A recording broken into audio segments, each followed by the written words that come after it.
और मेरे साथ जो गेस्ट पैनल जुड़ रहा है दोपहर की दो टूक में इंट्रोड्यूस करवा देता हूं। शारदाकांत शर्मा जी कांग्रेस नेता हैं, आशीष चतुर्वेदी जी बीजेपी नेता हैं, श्याम सुंदर शर्मा जी वरिष्ठ पत्रकार हैं और डॉक्टर रमेश जोशी अतिरिक्त अधीक्षक हैं एमबी हॉस्पिटल उदयपुर से मेरे साथ जुड़ रहे हैं। आप चारों का स्वागत है न्यूज 18 राजस्थान पर। डॉक्टर रमेश जोशी, आपसे शुरुआत करना चाहता हूं। तमाम तरह के कोरोना केसेस को डॉक्टर्स डील कर रहे हैं, पेशेंट से वो बातचीत भी करते होंगे। क्या इस तरह का डाटा कुछ बन पाया है जिसमें यह समझ में आए कि आखिर कोरोना का कैरियर, उनको कोरोना हो कहां से रहा है, वो कौन से हॉटस्पॉट्स हैं, वो कौन से एरियाज हैं जहां से सबसे ज्यादा संक्रमण का शिकार लोग बन रहे हैं?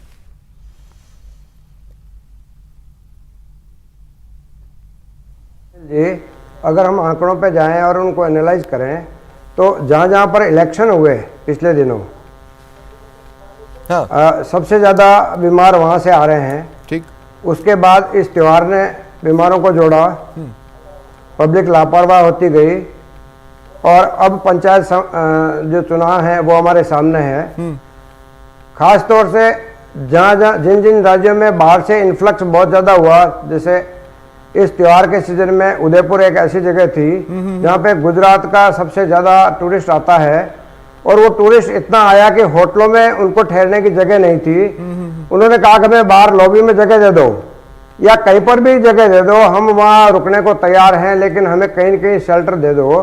वहाँ पर न तो डिस्टेंसिंग रही, न मास्क रहा, न सैनिटाइजेशन रहा और हाँ, तो इसका मतलब ये भी एक निकाल सकते हैं डॉक्टर साहब कि जरूरी नहीं है कि जो कोरोना पेशेंट्स हों उन्हीं के जरिए फैल रहा हो सकता है किसी में संक्रमण नहीं है, एसिम्प्टोमेटिक है, वो घूम रहा हो तो वो भी कैरियर हो सकता है। इसके अलावा हो सकता है कि कोई शरीर में कोरोना लेकर घूम रहा है लेकिन उसका प्रभाव उस पर पड़ा ही ना हो और वो भी कैरियर हो सकता है। यानी भीड़ जो चुनाव के वक्त देखी, त्योहार के वक्त देखी और अब शादी के वक्त देखनी है। बिल्कुल बिल्कुल आपने सही बात कही है। इस बार के जो सेकंड वेव, जिसको तथाकथित सेकंड वेव जो है, इस वेव के अगर बीमारों को हम एनालाइज करें तो हम पाएंगे कि जो घातकता थी पहले बार में और दूसरे बार में, वो घातकता इस बार कम है। एसिम्प्टोमेटिक बीमार ज्यादा हैं। आपने तथाकथित जो बीमार भर्ती हो रहे हैं उनकी संख्या बहुत ज्यादा कम है और जो भर्ती हो गए उन बीमारों में ऑक्सीजन की जो आवश्यकता है वो भी काफी न्यूनतम है। तो ये जो दूसरी तथाकथित दूसरी वेव वो आंकड़ों में तो ज्यादा है लेकिन घातकता में, डेथ रेट में, जिसको हम मोर्टेलिटी कहते हैं, मोर्टेलिटी में कम है, मॉर्बिडिटी ज्यादा है। अधिकतर बीमारों का इलाज घरों पे किया जा रहा है और ऐसे बीमार ही मैक्सिमम है जिनको भर्ती करने की आवश्यकता नहीं है। तो मेरे हिसाब से ये एक अच्छी बात है हमारे प्रदेश के लिए। ठीक है। शारदाकांत शर्मा जी, क्या सियासी दलों से अब हम ये उम्मीद करना बंद कर दें कि वो कभी एक हायर ग्राउंड लेंगे? किस संदर्भ में आप कह रहे हैं? सियासी दल तो जहां जहां भी जो भी सरकारें हैं वो अब मुस्तैदी से काम करने की कोशिश कर रही हैं। जहां तक सवाल है राजस्थान सरकार का, राजस्थान सरकार ने हर वो कदम पहले उठाया है जिसको पूरे हिंदुस्तान ने फॉलो किया है, भारत सरकार ने फॉलो किया है। कोरोना के 9-10 महीने के काल में तो एक काम करते हैं सर, राजस्थान में आज भी कालग्रस्त। तो शारदाकांत जी एक काम करते हैं, जैसा कि जेईई और नीट की परीक्षा के खिलाफ जयपुर में आपने धरना दिया, जिसके बाद सोशल डिस्टेंसिंग की धज्जियां उड़ी और परिवहन मंत्री प्रताप सिंह खाचरियावास, पूर्व महापौर ज्योति खंडेलवाल, पुष्पेंद्र भारद्वाज जैसे लोग संक्रमित हो गए। हम भी भीड़ लगा लेते हैं सर, फॉलो कर लेते हैं जो कांग्रेस सरकार कर रही है, या जैसे कल हमने देखा अमीन कागजी साहब मास्क पहनना भूल गए, हम भी छोड़ देते हैं सर, फॉलो कर लेते हैं जो राजस्थान सरकार कर रही है। ये गलत बात है किसी भी ऐसी चीज को फॉलो करना जो किसी से गलती वश हो गई हो, भूल वश हो गई हो, लापरवाही से हो गई हो। ये एक बहुत ही गंभीर मुद्दा है, इसको बहुत गंभीरता से हमें लेना पड़ेगा। और अगर हमको जिंदगियां बचानी हैं, लोगों को धन आर्थिक रूप से बचाना है, उनके नुकसानों को बचाना है, तो हमें बहुत ही सावधान रहना पड़ेगा। हमको कोविड प्रोटोकॉल को 100% मानना पड़ेगा, तभी हम समाज को एक अच्छा संदेश दे पाएंगे। तो फिर एक बात बताइए, एक सरकार के तौर पर क्या आपने मंत्री शांति धारीवाल को उस रोड शो के लिए मैसेज किया कि आपने रोड शो क्यों किया? कारण बताओ। क्या आपने उन युवा कांग्रेसियों को नोटिस दिया जिन लोगों ने ट्रैक्टर रैली निकाली? खतरे में तो हम लोगों की जान पड़ी ना सर। देखिए, कहीं न कहीं ये लापरवाही है। अब युवा कांग्रेसियों ने रैली निकाली, अब उसमें युवा कांग्रेस के तो चुनिंदा लोग नेता थे, वो जनता जब जुड़ गई, जनता त्राही त्राही कर रही है आज आर्थिक तंगी से। हाँ। भारत सरकार आर्थिक तंगी को तो सुधारने की और इसी से मेरा पहला सवाल शुरू हुआ था। फिर हायर ग्राउंड लेते हुए युवा कांग्रेसियों ने उनसे ये क्यों नहीं कहा कि हम आपकी आवाज उठाएंगे, आप थोड़ा दूरी बनाकर रखें? उन्होंने क्यों चढ़ने दिया ट्रैक्टर पर? ये कितना भी कह अगर आम जनता का इन्फ्लक्स आ गया तो उनको खतरे में तो युवा कांग्रेसियों ने डाला। नहीं, युवा कांग्रेस ने खतरे में नहीं डाला। आज मान लीजिए हमारे प्रदेश अध्यक्ष जी हैं, उनको उन्होंने 3 दिन का प्रोग्राम दिया था प्रदेश कांग्रेस कमेटी में आम जन से मिलने का। उन्होंने इसी वजह से उसको कैंसिल किया कि मैं जाऊंगा, भीड़ आएगी, क्योंकि भीड़ अपने कामों से आ रही है, उसको मतलब नहीं है क्या होगा, कल क्या होगा, उसको आज अपने साधन सुविधा सुरक्षा चाहिए। समझाइए तो आती है अनभिज्ञता में, वो कोरोना को फैलाती है। तो हमने फिर कैंसिल किया उस कार्यक्रम को। ठीक है, प्रदेश अध्यक्ष, ठीक है, मैं आगे भी आपके पास आऊंगा। आशीष चतुर्वेदी जी, मेरा आपसे भी सवाल है, आप तो लोगों का भला चाहते ही होंगे, है ना? जी स्वप्निल जी। आशीष जी जी, आप तो लोगों का भला चाहते ही होंगे। नहीं, देखिए सभी लोग भला चाहते हैं, देखिए इसमें ऐसी कोई बात नहीं है। हम जो भी लोग हैं, चाहे राजनीतिक दल के लोग हैं, किसी को भी ये परमिशन नहीं है कि वो कोविड प्रोटोकॉल्स के नियमों का उल्लंघन करे। ठीक है, चाहे वो कांग्रेस के नेता हों, चाहे बीजेपी के नेता हों। ठीक है। और चूंकि हम समाज में एक जिम्मेदार पद पर हैं, ठीक है, कोई मंत्री है, कोई प्रदेश अध्यक्ष है, तो उन सबकी जिम्मेदारी बनती है कि वो समाज में एक मैसेज दें नियमों का पालन करके। ठीक है। स्वप्निल जी, आप देखिए पिछले 4 दिनों से खबरें आ रही थी कि जो प्रदेश के स्वास्थ्य मंत्री हैं वो केकड़ी में, सरवाड़ में प्रचार कर रहे थे और मास्क उन्होंने नहीं पहना हुआ था। ये खबरें आ रही थी उनके पॉजिटिव होने के पहले भी, ठीक है, कि वो नियमों का पालन नहीं कर रहे हैं। अब देखिए, अब उन्होंने, मैं अगर कुछ तस्वीरें बताऊंगा तो आप कहेंगे कि मीडिया ने कुछ लूज पल उठा के फोटो खींच लिए होंगे, इसलिए मैं उन तस्वीरों की बात करूंगा जो बीजेपी राजस्थान ने ट्वीट की है। नहीं, देखिए ना आशीष जी, जो बीजेपी राजस्थान के ट्विटर हैंडल से ट्वीट हुई तस्वीरें हैं, मैं उन पर बात करूंगा। अब से ठीक 15 घंटे पहले श्री गंगानगर के सांगरिया में पूर्व मंत्री सरदार गुरजंट सिंह बराड़ और भाजयुमो जिला अध्यक्ष श्री गुरवीर बराड़ ने स्वप्निल जी जनसभा की। कितने लोग थे उसमें? बता रहे, मैं डिफेंड कर ही नहीं रहा हूं। हाँ, मैं बिल्कुल डिफेंड नहीं कर रहा हूं। हाँ, मैं डिफेंड कर नहीं रहा हूं, ये डिफेंड करने का विषय ही नहीं है। ठीक है, बल्कि हम राजनीतिक दल के नेताओं को बिल्कुल इस पे तो स्ट्रिक्ट रहना चाहिए कि कोई भी पार्टी का नेता हो, अगर वो इसका उल्लंघन कर रहा है तो निंदनीय है, उस पे जो भी सरकार के नियम है वो लागू होने चाहिए। इसमें क्या बात है? तो अगर मान लीजिए उन नेताओं को गिरफ्तार कर लिया जाता या उन पर एक्ट लगा दिया जाता तो बीजेपी आक्रोशित होकर प्रदर्शन नहीं करती। भाई कोई नेता तो समझदार निकले। यही तो समस्या है स्वप्निल जी। देखो स्वप्निल जी, हाँ। स्वप्निल जी, समस्या यही तो होती है कि आप राजनेताओं को एक विशेष कैटेगरी में रखते हैं, वो गलत है। हाँ। राजनेता क्या है? राजनेता आफ्टर ऑल एक नागरिक है ना। हाँ। जो बाकी नागरिकों में नियम है वो लगाइए ना, उन पे क्या दिक्कत है बताइए आप। हाँ। आप देखिए, आपने सर दिक्कत यह है कि आप अपनी महत्वाकांक्षाओं में चीजों को भूल रहे हैं और मैं अपनी महत्वाकांक्षाओं को काबू में रखने की कोशिश कर रहा हूं। कितना जुर्माना हुआ बताइए ना आप मुझे। मैं तो सिर्फ यह जानना चाहता हूं, किसी एक राजनीतिक दल के व्यक्ति पर जुर्माना हुआ है तो मेरे सामने पेपर रखे सरकार। इसमें क्या दिक्कत है? शारदा कांत जी, मैं आऊंगा आपके पास, लेकिन उससे पहले बस मैं एक और गेस्ट बच गए डिबेट में शामिल करने के लिए, मैं उनको भी शामिल कर लूं, फिर मैं ओपन कर दूंगा। श्याम सुंदर शर्मा जी, मैं आपके पास आ रहा हूं। देखिए, बहुत बहुत बेसिक सी बात है श्याम सुंदर जी,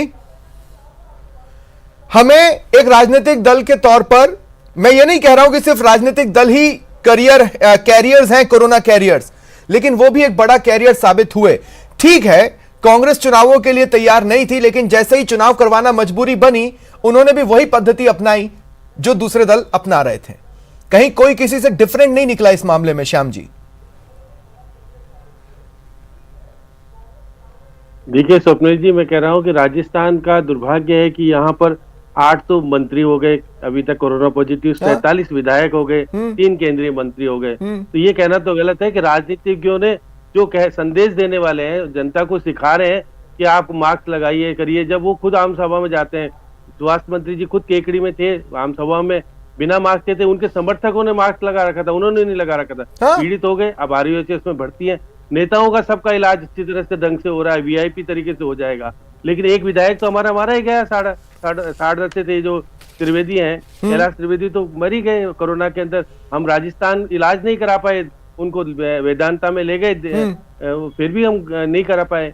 तो ऐसी स्थिति, आज स्थिति बहुत नाजुक हो गई है। प्रधानमंत्री जी ने मुख्यमंत्री जी से बात भी की है बीसी के माध्यम से। उन्होंने कहा है कि स्थिति को कंट्रोल कीजिए। मुख्यमंत्री जी ने कहा है कि 200 की जगह 500 कर दीजिए, लेकिन अमीन कागजी नहीं, पर श्याम जी फिर हमें ये भी तो देखना है ना कि सब जानते हैं जरूरत किस चीज की है, उसको लागू करवाने में कड़ाई की सीख तो दे रहे हैं, यानी ज्ञान तो बराबर बांटा जा रहा है, लेकिन उसको इंप्लीमेंट कराने में डर कैसा, हिचक कैसी? डालिए ना, अपने चेहरे हो या उनके चेहरे हो, डालिए। एक्ट तो लागू है, धारा 144 लगी है, फॉलो करवाना है। महामारी एक्ट लगा है, फॉलो करवाना है। अब डीजी खुद कह रहे हैं कि लागू करिए, लेकिन क्योंकि एमएलए साहब की मेहरबानी है, एमएलए साहब उसका ट्रांसफर करा सकते हैं, हटा सकते हैं। अब जिस तरह से मंत्री हो रहे हैं, विधायक हो रहे हैं, और सारी चीजें व्यवस्थाएं खराब हो रही है। देखिए, चुनाव आयोग ने कहा कि सब अनुपालना करेंगे। अब पंचायत के कल चुनाव हुए थे, क्या स्थिति बनी? नगर निगमों के चुनाव हुए, क्या स्थिति बनी? आप देखिएगा कि कंट्रोल करने की स्थिति नहीं बन रही। यही देखिएगा, पिछले 3 दिन से 3000 से अधिक केसेस राजस्थान में आ रहे हैं। हाँ? अब आज अगर देख लीजिए कि 2,47,168 लोग संक्रमित हो चुके हैं, तो स्थिति गंभीर है। और 18 लोगों की कल ही मौत हुई है।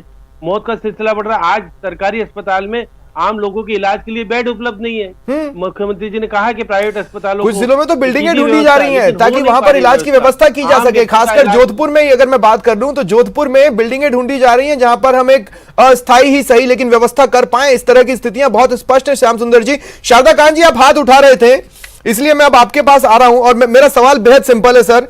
जगह जगह पर जुर्माने लगे हैं, मैं मानता हूं जुर्माने लगे हैं, और मैं ये भी मानता हूं कि आपने कड़ाई से फॉलो करवाने की कोशिश की होगी, लेकिन मैं ये जानना चाहता हूं उनमें से कितना जुर्माना राजनीतिक दल के कार्यकर्ता या नेताओं पर लगा, या विधायक पर लगा, या सांसद पर लगा, या पार्टी के चीफ पर लगा? देखिए, कोरोना में जो जुर्माना है वो जुर्माना उन लोगों पर है जो इसका साक्षात जानबूझ करके उल्लंघन कर रहे हैं। ठीक।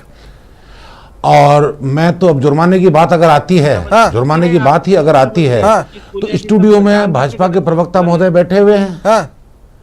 इनके तो मास्क लगा हुआ नहीं है। हाँ। इनके तो मास्क लगा हुआ नहीं है, लेकिन यह जुर्माना करने कौन आएगा? हाँ। ये तो स्वेच्छा से हमें ये संदेश देना है कि हाँ, हम तो इससे मास्क ये लगा पता चल रहा है करके कि बात सरकार के करें, तौर मास्क पर आप लगा कितना करके हम कैजुअल किसी हैं। सार्वजनिक जगह पर जाएं। इससे ये पता चल रहा है कि सरकार के तौर पर आप कितना कैजुअल हैं। सार्वजनिक जगहों पर जाएं। नहीं नहीं नहीं नहीं, शारदा कांत जी, सवाल क्या था मेरा? तो कितने जुर्माने दिग्गज राजनीतिक चेहरों पर हुए? दिग्गज राजनीतिक नेता अशोक गहलोत जी आज तक समाज के बीच में बाहर निकल करके नहीं आए हैं, न उन्होंने प्रोटोकॉल का उल्लंघन किया है। ठीक। रघु शर्मा जी, हमारे जो मंत्री आए, उनके पास में जो पीड़ित व्यक्ति मिलने के लिए आते हैं, वो उनको पता ही नहीं होता कि वो कोरोना पॉजिटिव हो चुके हैं। तो 2 गज की दूरी क्यों नहीं मेंटेन करते वो? कोरोना लेकर के घूम रहे हैं। आ गया था। 2 गज की दूरी है। कहाँ है? चिकित्सा मंत्री रघु शर्मा जी के जाइए ना आप घर पे। कहाँ है? किन तस्वीरों में है? बाकायदा मास्क। आम सभा में आप, अरे जयपुर के सभा में तो कर रहे थे चुनाव प्रचार। धरने में नहीं थी, प्रदर्शनों में नहीं थी, कहां पर थी 2 गज की दूरी? हम सत्ता में हैं, हमें जनता के बीच जाना पड़ेगा, जाइए, उनकी सुनवाई करनी पड़ेगी, करिए। लेकिन मैं ये कहता हूं कि क्या अमित शाह जी ने जानबूझ करके कोरोना ग्रहण किया था? अरे क्या हाई कोर्ट के चीफ जस्टिस ने जानबूझ करके कोरोना ग्रहण किया? कहीं तो चूक हुई थी ना। राजनीतिक लोग हैं, वही चूक तो माइनस करनी है। हम उस चूक को बढ़ाते क्यों जा रहे हैं? हम नहीं बढ़ा रहे, मैं तो भाजपा से भी आग्रह कर रहा हूं, भाजपा के प्रवक्ता जी भी यहाँ स्टूडियो में विराजमान हैं, इनको भी मास्क लगा करके आम जन को संदेश देना चाहिए था कि स्टूडियो में भी हैं हम। अगर सर निकल गया वो दौर निकल गया। आशीष जी, आप इस पर जवाब जरूर दीजिए क्योंकि वो आप पर सवाल खड़े कर रहे हैं। मैं आपको मौका देता हूं देने का जवाब, लेकिन साथ ही मैं ये भी कहना चाहता हूं, आप इस बात से सहमत नहीं है कि अब राजनीतिक दल के चेहरों में इतनी, या किसी भी राजनीतिक दल के चेहरे में अब इतनी मुझे कहना चाहिए कि रोल मॉडल वाली इमेज नहीं बची है कि वो मास्क पहनकर आएगा तो उसको देखकर लोग मास्क पहनेंगे? नहीं, अब वो स्थितियां नहीं है, धो दी वो जगह। स्वप्निल जी, बात आपकी सही है। देखिए स्वप्निल जी, जहाँ तक ये मेरे मास्क लगाने की बात कर रहे हैं, तो आपके एम्प्लॉयज यहाँ बैठे हुए हैं, मैं मास्क लगा करके ही आया था। मैंने उनसे पूछा था कि मैं मास्क उतार लूँ क्या? उन्होंने कहा यहाँ पे कोई नहीं आएगा, आप मास्क उतार लें। उसके उपरांत मैंने मास्क उतारा है, ठीक है ना। नहीं, मेरा हालांकि मुझे निवेदन- व्यक्तिगत मेरा मुझे निवेदन इसका जवाब आपके बात लगाने से नहीं है। आप मैं जवाब नहीं दे रहा हूं। मैसेज दीजिए, मैसेज एक जनता मिनट। देख रही है, एक जनता मिनट। देख रही है। देखिए, इस अगर कार्यक्रम- घर में मेरा- घर में अगर प्रवक्ता जी, कोई- मेरा निवेदन सुन लो, अपन लड़ नहीं अरे रहे। शर्मा अपन जी, बहुत ही आपको सार्थक- क्या नहीं, समझिए, आपको अपन समझ ही बहुत नहीं ही है सार्थक पॉइंट, बहस कर आप रहे हैं सार्थक राजस्थान बहस को नहीं कर बचाने रहे के हैं। लिए। देखिए आप बहस को डाइवर्ट आशीष कर जी, रहे हैं। अब नहीं- सबसे पहले तो मैं अपने उस एम्प्लॉय की तरफ से आपसे सॉरी कहता हूं, मुझे नहीं पता उस एम्प्लॉय ने आपसे ऐसा क्यों कहा, मेरी बात सुनिए। उसको ये हक नहीं था और वो समझदार नहीं है, मैं स्वीकार करता हूं। मेरे एम्प्लॉय ने गलती की, मैं स्वीकार करता हूं। मैं यहाँ लड़ने नहीं आया। उसने मैं कह रहा हूं बेवकूफी उसको दिखाई है, राजस्थान को बचाना मैं उसको यहां पर मूर्ख भी देखिए, कहता हूं। इसमें कोई संदेश बात दे रहा ही है। नहीं है स्वप्निल जी, इसमें स्वप्निल जी ऐसी कोई बात ही नहीं है। देखिए, इसमें कोई स्वीकार करने वाली कोई बात ही नहीं है। देखिए, मैं मास्क लगा लेता हूं, Thank you. पॉइंट ही नहीं है, विषय वो है ही नहीं। ये विषय बहुत अच्छा संदेश जाएगा देखिए, प्रवक्ता जी, बहुत अच्छा एक संदेश मिनट जाएगा। शर्मा ठीक जी, है, आप शर्मा उनको जी, respond बहस करने को दीजिए बहुत ना। कंक्रीट स्तर पे लेके जाइए। हाँ बोलिए हाँ। आशीष जी। स्वप्निल जी, आप देखिए, दो चीजें हैं यहाँ पे। हाँ एक तो संक्रमण हम कैसे रोकें और जो लोग संक्रमित होंगे उसका इलाज कैसे हो, हाँ दो विषय हैं। देखिए सर, बिल्कुल, आप इलाज मुझे करने का बताइए जिम्मेदारी स्वप्निल जी, सरकार उठाएगी। अगर आपको ये पता पड़े कि जयपुर में रोज 20 डेथें हो रही है, और संक्रमण तो ना फैले आप इसकी में जिम्मेदारी भय आप होगा या लोग भी नहीं होगा, मुझे उठाइए, बताइए। सिंपल। बिल्कुल बिल्कुल उठाएंगे। तो शर्मा ट्विटर जी, हैंडल पर ऐसी तस्वीरें डालिए जो स्वप्निल जी, मैसेज मुझे दें, बताइए। ऐसी नहीं जिससे डर लगे। ये डॉक्टर रमेश जोशी जी, कुछ कहना चाहते हैं। हाँ डॉक्टर साहब, क्या कहना चाह रहे हैं आप? स्वप्निल जी, पहले मेरी बात, स्वप्निल जी मेरी सर बात ठीक है, सुनिए आपको एक 20 सेकंड दिए, बोलिए जल्दी। जी मैं ये कहना चाहूंगा, डॉक्टर रमेश आ रहा हूं आपके पास। आशीष जी मैं ये कंप्लीट करें कहना अपनी बात। चाहूंगा, हमारे सभी साथियों से हमारे सभी साथियों से नम्र निवेदन करना चाहूंगा हाँ। कि आरोप प्रत्यारोप छोड़ करके हमें हर व्यक्ति को ये मानना पड़ेगा हाँ। कि मेरे से जो मिलने आया, चाहे वो मेरे पास खड़ा है या मेरे से दूर खड़ा है, वो कोरोना संक्रमित है। जब तक कि ये प्रूव नहीं हो जाता कि वो कोरोना नेगेटिव आ चुका है, ठीक है, या उसको पहले वो कोरोना से संक्रमित रह चुका है, हर व्यक्ति को ये देखना पड़ेगा कि वो आगे वाला संक्रमित व्यक्ति है और मुझे ये कोरोना गिफ्ट के अंदर दे सकता है। ठीक है डॉक्टर रमेश, मैं जब दो पल तक में हम आपके पास आ रहा हूं, आरोप दो पल में मैं आपके पास आ रहा हूं। एक ट्वीट तब तक यहां हम पर हमारे- सामने आया है। दरअसल प्रधानमंत्री की आज कुछ राज्यों के मुख्यमंत्रियों के साथ बैठक हुई, उसके बाद सीएम ने एक ट्वीट किया है। उन्होंने कहा है कि कोरोना के खिलाफ सरकार की लड़ाई जारी रहेगी। हालांकि लड़ाई किस तरह से जारी रहेगी, इस पर सवाल हम दोपहर की दो टूक में उठा ही रहे हैं। सीएम अशोक गहलोत का ट्वीट है कि प्रदेश में 100% आरटीपीसीआर टेस्ट, रोजाना 30,000 से ज्यादा कोरोना टेस्ट हो रहे हैं। पटाखों पर प्रतिबंध रहा, मास्क पर कानून पर कदम उठाए गए, लेकिन उन कठोर कानून जो कदम उठाए गए उस पर सवाल उठ रहे हैं, जो कि हम दोपहर की दो टूक में उठा ही रहे हैं। इसके अलावा अस्पताल के इंफ्रास्ट्रक्चर को मजबूत किया, ये उन्होंने ट्वीट किया है कि राज्य 100% आरटीपीसीआर टेस्ट कर रहे हैं जो विश्वसनीय है। कोरोना टेस्ट के रोज सैंपल 18,000 से बढ़ाकर 30,000 को पार कर चुके हैं। राज्य ने पटाखे पर प्रतिबंध, मास्क पर कानून, नाइट कर्फ्यू, लोगों के एकत्रित होने पर लगाम, जन आंदोलन जैसे कदम उठाए हैं। अस्पताल के इंफ्रास्ट्रक्चर को मजबूत किया है। ऑक्सीजन उत्पादन संयंत्र, ऑक्सीजन पाइपलाइनों को बिछाने, ऑक्सीजन संयंत्रों की खरीद, भंडारण संयंत्र, आईसीयू और ऑक्सीजन बेड में वृद्धि की है। यह सीएम का ट्वीट है। डॉक्टर रमेश, देखिए एक सॉल्यूशन जो सबसे आसान नजर आता है वो ये है कि टेस्ट बढ़ा दें, अंधाधुंध बढ़ा दें, उसके अलावा कोई चारा नहीं है। आपको कैपेसिटी टेस्ट की बहुत ज्यादा बढ़ानी पड़ेगी। लोग भी नहीं सुधर रहे, ये बात तो फैक्ट है। स्वप्निल जी, टेस्ट बढ़ाने के साथ ही हम हर व्यक्ति को जिम्मेदारी लेनी पड़ेगी। हाँ। मैं ये नहीं कहता कि राजनीतिक व्यक्ति ही इसके अंदर जिम्मेदार हैं। बिल्कुल। हर एक व्यक्ति जो राजस्थान का निवासी है उसे ये प्रण लेना पड़ेगा कि मैं ये मान के चलूं कि सामने मेरे से जो मिलने आया है या परिवार का सदस्य है या बीमार है या अटेंडेंट है, वो कोरोना वाहक है। अनटिल अनलेस प्रूव्ड अदरवाइज, जब तक कि ये साबित नहीं हो जाता कि उसको कोरोना नहीं है, हमें इस दृष्टि से जब तक हम इन सभी चीजों को नहीं देखेंगे तब तक हम जो बस ऐसा समझना होगा कि कोरोना बाहर हमारा मदद करने के लिए तैयार है और हमें हर तरफ निगाह बनाकर रखनी है। हमें अपना बचाव करने की कोशिशें और ज्यादा करनी होगी। मानो अगले क्षण हमारे साथ कुछ भी हो सकता है। बहुत सिंपल सी बात है। आशीष जी, आप अपनी बात कंप्लीट नहीं कर पाए थे। आशीष जी, मैं आपको समय दे रहा हूं, बात कंप्लीट करें, उसके बाद मैं श्याम सुंदर जी के पास जाऊंगा। आशीष जी। स्वप्निल जी, मैं कह रहा हूं हाँ। कि जयपुर में आप देखिए, जब से पॉजिटिव आ रहे हैं कोई कांटेक्ट ट्रेसिंग नहीं हो रही है, ठीक। किसी घर के आगे नोटिस नहीं लगाया जा रहा है। जहां तक टेस्टिंग की बात है, आप देखिए कल के आंकड़े बहुत भयावह हैं। हाँ, कल है। जो 3000 आंकड़े आए हैं उसमें से आप देखिए केवल 15,000 टेस्टिंग हुई, उसमें से 3000 पॉजिटिव आए हैं। ठीक। सरकार मौतों के आंकड़े झूठे बता रही है।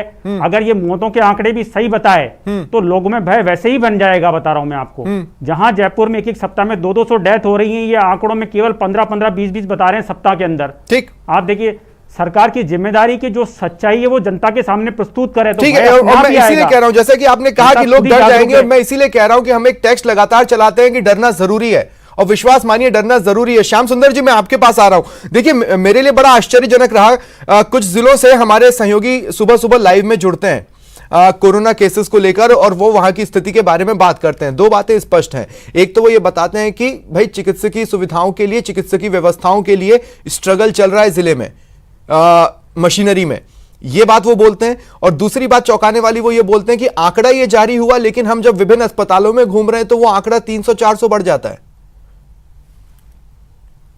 श्याम सुंदर जी। ठीक है सपने जी, ये बात सही है कि मैं खुद कोरोना पीड़ित हुआ था और मैं उसके बाद जा नहीं रहा हूँ, अपने घर से करता हूँ जैसे आपने कहा। हाँ। अब मैं ये कह रहा हूँ कि राजस्थान की स्थिति में हम कह रहे थे कि 45,000 हम टेस्ट करने की कैपेबिलिटी है, लेकिन करते नहीं ना। अभी 30,000 तो मुख्यमंत्री जी बता रहे हैं, जबकि हो नहीं रहे। आप देखिए उसका रेट 1200 रुपए की जगह 400 रुपए जो सुप्रीम कोर्ट में कहा है, कर दीजिए, आम व्यक्ति भी आराम से करा लेगा टेस्ट करा लेगा तो उसे पता पड़ जाएगा मैं कोरोना पीड़ित हूँ। लेकिन आज की स्थिति में हालात अच्छे नहीं है। अब आप कह रहे थे, देखिए बीजेपी के प्रदेश अध्यक्ष ने तो खुद ने कहा कि मैं 144 धारा तोड़ूंगा, प्रदर्शन करने लग गए थे, वो दोबारा हो गए कोरोना पीड़ित। अब जो भी राजनीतिज्ञ है, 8 तारीख से फिर वापस से बाड़ेबंदी हो जाएगी प्रधान के लिए, जिला प्रमुखों के लिए, तो फिर वो जैसे जैसे मेयर के लिए हुआ था बाड़ेबंदी, कोरोना पीड़ित हो गए सारे के सारे। तो इसलिए बाड़ेबंदी होना और चुनाव का अंदर प्रोटोकॉल का अनुपालना नहीं करने से स्थिति आने वाले समय खराब होगी। और शादियां शुरू हो रही है 25 से 10 दिसंबर तक, तो निश्चित रूप से देखिए प्रदेश में कड़ाई से पालना करनी पड़ेगी। और इसके लिए प्रशासन को सचेत होकर के, चाहे राजनीतिक व्यक्ति हो चाहे कोई हो, उसके खिलाफ कार्रवाई करते हुए जुर्माना करना पड़ेगा और दिखाना पड़ेगा। एग्जैक्टली। और देखिए आज जिस तरह शारदा कांत जी मेरी बात से सहमत होंगे। शारदा कांत जी, आप भी जानते हैं, देखिए ये 1970 या 80 का दशक नहीं है जब नेताओं को लेकर एक अलग लेवल का विश्वास हुआ करता था आम जनता में। आज जनता को यह लगता है कि अगर नेता पर कार्रवाई हुई है तभी हम भी नहीं बचेंगे, नहीं तो हमें भी छुट्टे होने का अधिकार है। शारदा कांत जी, ये स्थिति है ग्राउंड पर, आप भी जानते हैं। अगर ऐसी स्थिति है और अगर कोई राजनीतिक व्यक्ति किसी भी दल का हो, चाहे वो कितना भी प्रतिष्ठित हो, कितना भी पावरफुल हो, अशोक गहलोत जी बहुत ही संवेदनशील हैं। उनकी तरफ से कतई इस बात की छूट नहीं है।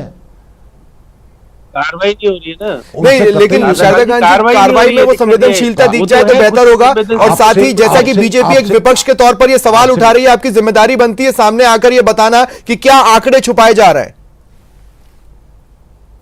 नहीं, आंकड़े कतई नहीं छुपाए जा रहे, आंकड़े बिल्कुल नहीं छुपाए जा रहे हैं। मुख्यमंत्री जी ने आज के एक महीना पहले मुख्यमंत्री जी ने, अब सुनो साहब, मुख्यमंत्री जी ने आज के एक महीना पहले कह दिया था किसी प्रकार के आंकड़े ना छुपाएं, जनता के सामने पारदर्शी तरीके से, जनता के सामने पारदर्शी तरीके। बात कर रहे हैं आप बिल्कुल झूठ बोला जा चर्चा रहा है। चल रही है ना, बिल्कुल झूठ बोला जा रहा है। मुख्यमंत्री जी ने बिल्कुल पारदर्शी बोला जा रहा है। तरीके से, आप देखिए कि केवल पारदर्शी 5 जिलों तरीके में से जनता के 2000 सामने मौतें हो आंकड़े गई। रखने आपके के लिए रिकॉर्ड कहा के था। हिसाब से केवल 600 आ रही और है।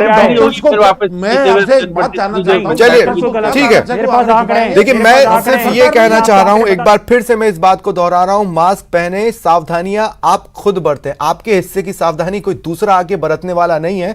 दूसरे की अपनी निजी महत्वाकांक्षाएं, और ऐसे में वो आपके लिए खतरनाक साबित हो सकते हैं। बहुत बहुत शुक्रिया आप सभी का मेरे साथ जुड़ने के लिए। ये थी दोपहर की 2 टूक।